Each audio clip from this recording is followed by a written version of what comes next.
साथियों, अग्निवीर बनेंगे खेल शिक्षक।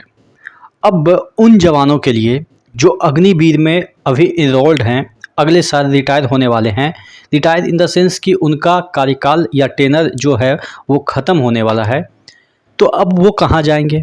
हालांकि उनको जो है वो आगे बढ़ने का मौका भी मिलेगा। वहाँ पे अग्निवीर जो है वो परमानेंट भी होंगे कुछ टेस्ट देके डिफेंस में, लेकिन जो उस टेस्ट को क्वालिफाई नहीं कर पाएंगे उनका क्या होगा।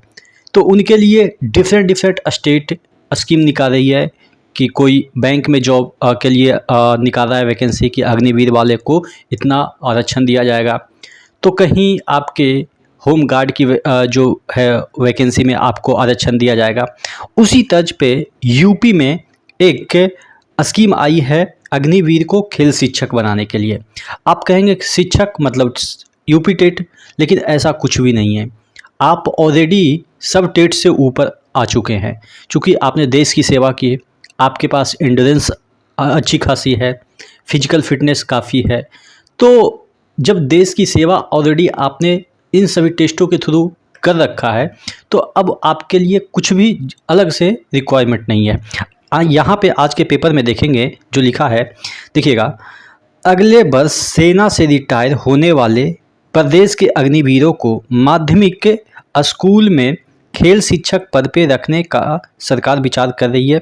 मुख्यमंत्री योगी आदित्यनाथ के निर्देश पे शासन ने माध्यमिक शिक्षा विभाग से इस बारे में सुझाव मांगा है। विभाग के सुझाव के बाद प्रस्ताव पे कैबिनेट की मंजूरी ली जाएगी।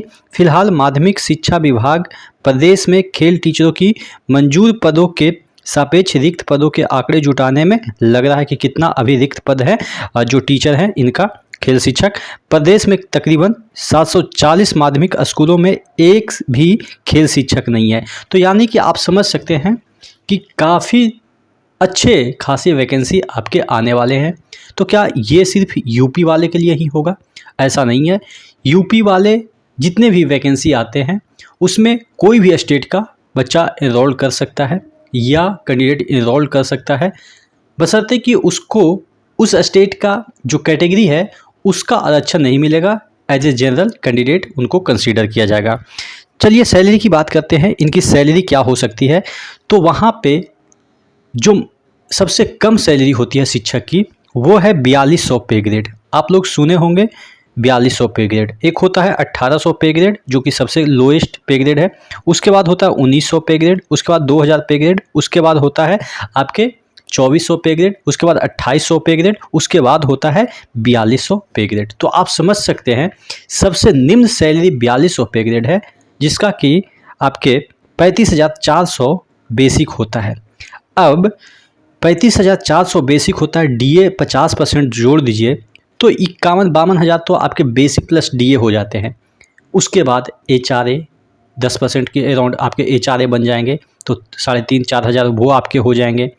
आप अच्छे जगह से बिलोंग करते हैं, यानी कि आप कानपुर जैसे सिटी में ज्वाइन करेंगे तो हो सकता है कि और भी ज़्यादा आपको एचआरए मिल जाए, लखनऊ में और भी ज़्यादा आपको एचआरए मिल जाए, और भी आपको ट्रैवलिंग अलाउंस मिलेंगे।